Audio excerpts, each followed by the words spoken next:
ay kasama ko pa sa Senate of the Philippines.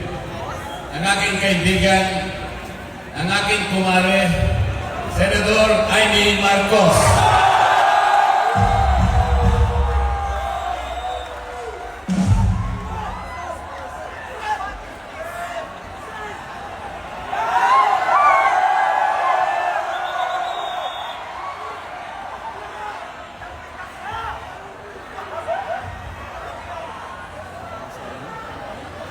Magandang gabi po sa inyong lahat, mga mahal na kapatid.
di siya pumapasok. Tuwing kukumprontahin ko siya, ay nagsasabi siyang magbabago na siya, aalisin na niya ang bisyo. Hanggang sa may nagsumbong na naman sa akin na sa paggising pa lang sa umaga, kasabay ng almusal, marijuana pala.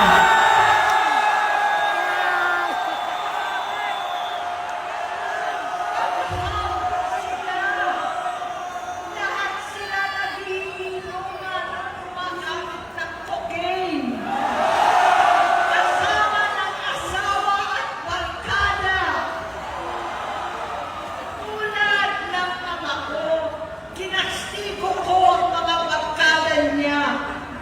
Ang nasirang si Bong Dasa, si Edwin Cruz, Inigo, Tony Boy, Sam Anton, alam po ninyo yan. Paano nagre-resign na sa takot ang mga pulis nila at staff dahil sa lumalalang bisyo. Inayos ko sila dahil gusto niyang ituwid ang buhay niya. Gusto niyang mag-vice-presidente. Hindi siya pinalad at lalo nagkaroon ng oras para sa bisyo. Simula noon, naging malabo sa amin ang lahat. Kaysa mag-away, bigla na lamang lumayo ang loob namin sa isa't isa. Noong 2016, kasabay ng kampanya ni dating Pangulong Duterte laban sa droga, lumabas ang pangalan ni Bongbong sa listahan. Nakasama siya sa listahan ng mga celebrities, mga artista, Maricel Soriano at iba pa. Masinsinan kong kinausap si Pangulong Rodi. Halos manikluhod ako. Sinabi ko ayon sa kapulisan, dapat unahin, usigin ang mga pusher at saka na lamang sagipin ang mga user. Naligtas si Bongbong. Labis ang takot ko at pag-aalala. Kinausap ko siya at nagsabi siyang talagang siya ay nagbabago na. Muli at lagi, hindi ako nawalan ng pag-asa. Ako'y naniwala ulit. Mula noon, ang natatanggap ko na lang na balita tungkol sa kapatid ko ay regular na magpapadoktor. Kaya kumalma naman ako. Inisip ko, totoo, dahil nakopera na ang tuhod niya sa gout. Siguro, totoo na ito. Hanggang nito, nalaman ko na tuloy ang paggamit niya sa mga party na karapalan ng hahain ng droga. Pinagmamalaki pa ng mag-asawang kayang-kaya nila ang microdosing ng cocaine. Hari-hariin daw para 4 na beses sa isang araw. Hindi mabibisto. Ang pagpapadoktor, pinalabas nila ang pag-stem cell. Nagpapalit daw ng dugo, nagpapa-blood transfusion. Kayang-kaya raw. Hindi ko maintindihan ang pinagsasabi. Noong 2021, kahit papano, nagkikita kami at nagkakausap. Sumumpa siya sa akin talagang hinintunan niya. Naniwala ako kasi sabi niya gusto niyang tumakbo. Ang sabi ko, tutulong ako sa abot ng aking makakaya. Pinakilala ko si Bongbong kay Inday. Naging magkatandem sila. Pagkatapos noon ay biglang hindi na niya ako ulit kilala. Kahit si Inday, nagtataka, bigla ko na itsapwera. Kahit ganon, nangampanya pa ako para sa kanya. Kahit si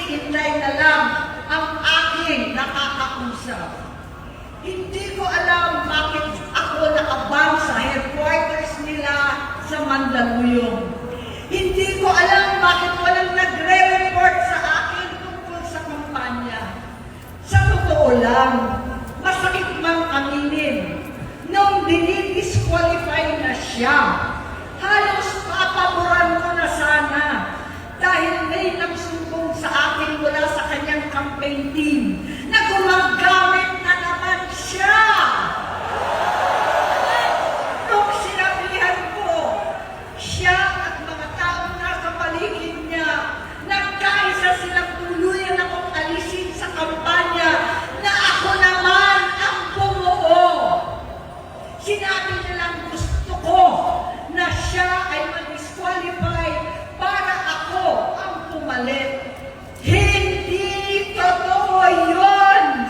Iniisip ko ang kalagayan ng aking kapatid at paano siya magsisilbi kung ganyan ang kalagayan niya. Pero pinaparating sa akin na hindi siya lulong at minsan na lamang tuwing nagpa-party.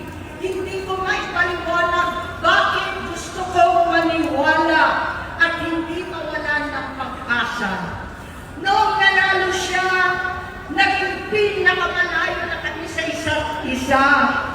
Maliban sa opisyal na takbuhan at kapag pumupunta yung nanay namin, hindi ako sumama sa loob ng 3 taon dyan sa Malacanang. Dahil lantara na doon ang inuman, ang paggamit nila ng cocaine at mga bawal na gamot. Hindi ba nila nakikita, naririnig, kakaiba na siya magsalita, hindi na maintindihan kung ano-ano na ang sinasabi at wala na sa sarili. Nagtatago sa kabaitan niya ang pang-aabuso niya sa droga. At nagbunga na ito ng mga nakakapinsalang maling desisyon. Hinayaan niyang kumilos ang mga nakatalibot sa kanya. Yung mga umaastang presidente habang nilululong siya ng mga ito. Hindi na kami nagkausap. Sa harap ng publiko, pinipilit kong magmukha kaming maayos. Pero wala na kaming koneksyon. Hindi ko hinihiling na maunawaan ninyo ako, lahat kayo. Sa palagay ko, ang makakaunawa lamang sa akin ay ang mga pamilya may pinagdaanan sa adiksyon, sa inom, sa sugal, sa alak, sa bisyo, higit sa lahat, sa droga. Pag hindi ko siya nakakasama, buong aking loob na ipasok sa institusyon, ipagamot, iparihab ko na yan. Pero tuwing maghaharap kami noon, hindi kaya ng aking kalooban na gawin yon. Tuwing magsasabi siya sa akin na magbabago na siya, hindi ko siya kayang tiisin. Hindi ko kayang ipagkait sa kanya mga kakataon at pagbabakasakali, umaasa ako at laging nananalangin na sana, oo nga, nagbago na siya.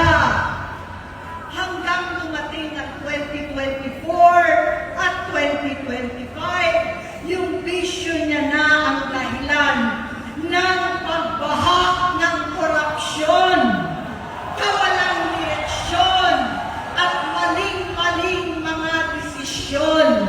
Walang accountability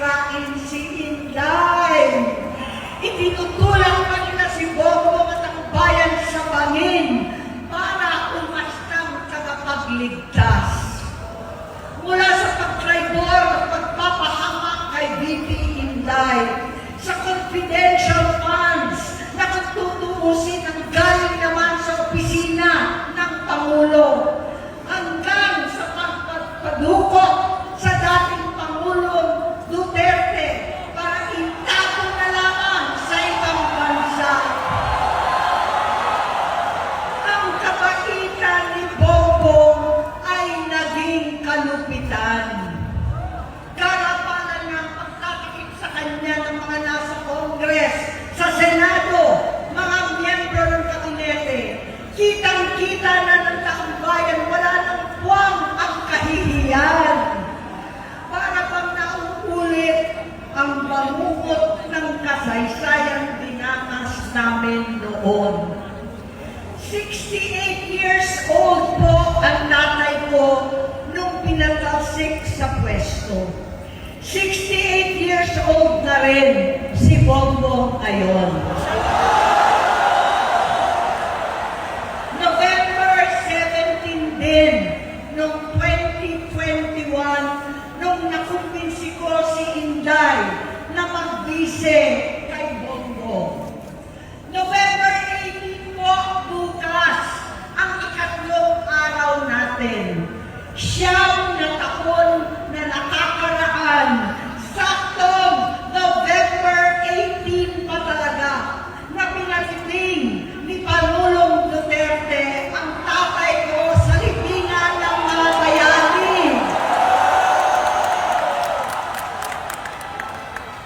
Halo-halo na ang aking nararamdaman, pero alam ko ito ang dulo at hangganan ng aking pagtitiis at pananahimik. Hindi na tayo mananahimik! Dahil nalaman ko pati ang mga anak niya ay nagdodroga na.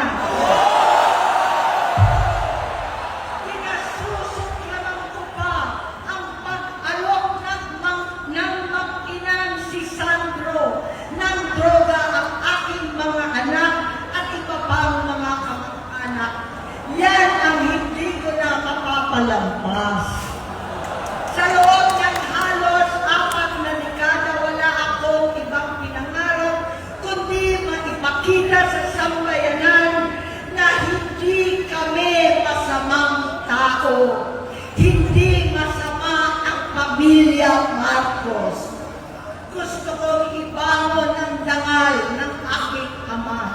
Sa pamamagitan ng nagpagtatrabaho para sa bayan, sinikap kong maging mabuting gobernador, tinakawan, senador. Hindi ako halos nagpapahinga para makapag-iwan sana ng legasiya na kapag sinabing Marcos, nabawi na namin ang tingin sa nakaraan. Ngunit sa kagustuhan kong maging responsableng anak, matupad ang pangako ko sa aking ama. Nabigo akong maging mabuting kapatid. Naging mahina ako kay Bongbong. Sa kapulisan at sundalo, sa lahat ng mga leader at tagapagpatupad ng batas, siya ang Pangulo natin ngayon. Sinabi ko kung anong kalagayan niya ngayon. Tulungan niyo akong mapabuti ang kanyang kalagayan. Tulungan niyo akong matulungan siya. Hindi niya ako kalaban. Ang kalaban niya ay ang sarili niya. At nadadamay ang bansa sa laban na yan. Bilang senador at lingkod bayan, batid ko ang mga problema at gaya ng bayan, alam ko rin ano ang solusyon. Sa pagkakawatak-watak, patuloy na pamumulitika, pagnanasa sa kapangyarihan ng mga talunan naman, kaguluhan sa Mindanao, alanganing giyera sa China at Estados Unidos, kawalang pananagutan sa flood control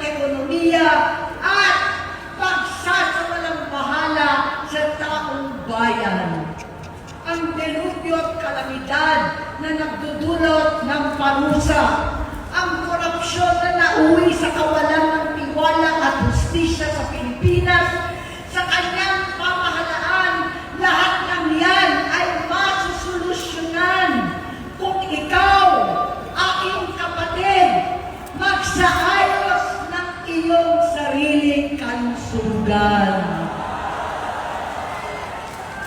Kapag humupa ang ingay sa politika, kapag umuwi na kami sa aming pamilya, hindi bilang senador, kundi bilang ate, bilang si Manang Aimee ni Bonget, kaya ito sasabihin sa harap ng taong bayan, sa harap ninyong lahat, at sa harap ni Bongbong.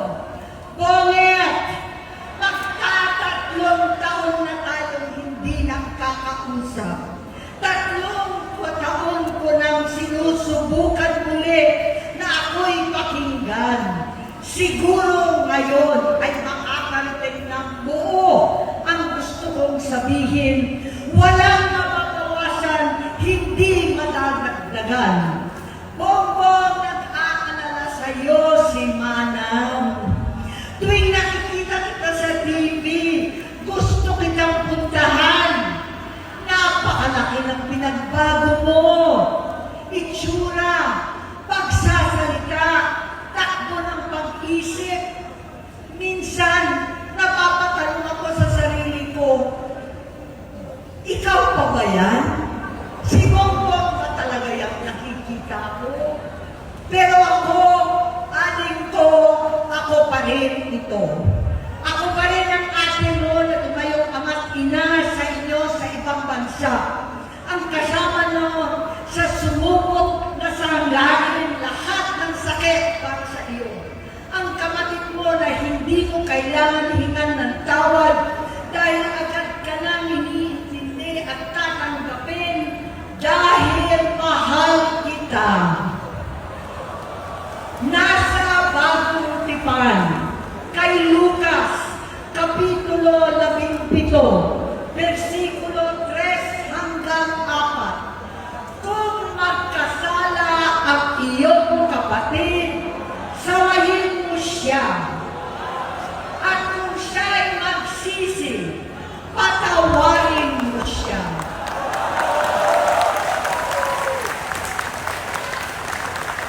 Tama na, adik ko. Tapusin mo na ang paghihirap mo at ng bayan. Gaya nung umalis tayo sa palasyo, kaya mo pa rin hawakan ang iyong kamay, huwag kang matakot. Malaki na ang dulot sa iyo ng droga. Sinisisi ko ang sarili ko dahil hindi ako nakinig sa mga sumbong. Hindi ako nakialam. Hindi ako maniwala. Pero hindi pa huli ang lahat. Tama na, ading ko. Magpahinga na tayo. Umuwi na tayo. Magpagamot, magpagaling at nangangako ako. Hindi ako malilingan, hindi ako magkukulang. Lahat ng kasama mo ngayon, hindi natin kasama sa pinakamadilim na bahagi ng buhay natin. Kasama mo sila ngayon dahil nasa taas ka pa.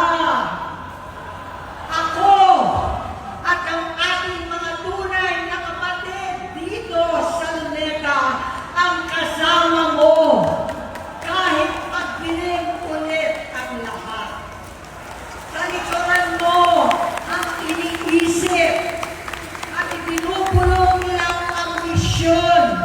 Unahin na natin ang kalusugan mo dahil sa adiksyon na bigyan mo ng malubhang karamdaman ang buong bansang Pilipino. Matatanda na tayo, sakitan na si Mami, alagaan na lang natin ang isa't isa. Kaliwat kanan man ang pagbuhusga sa akin, malinaw sa aking puso na dapat mauna ang Diyos, ang bayan, pamilya at sarili.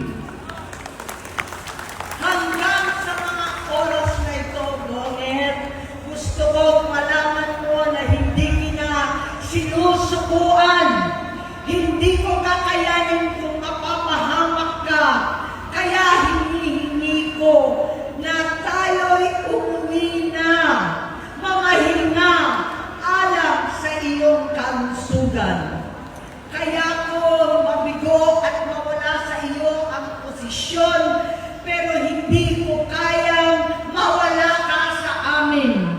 Ayusin mo ang sarili mo.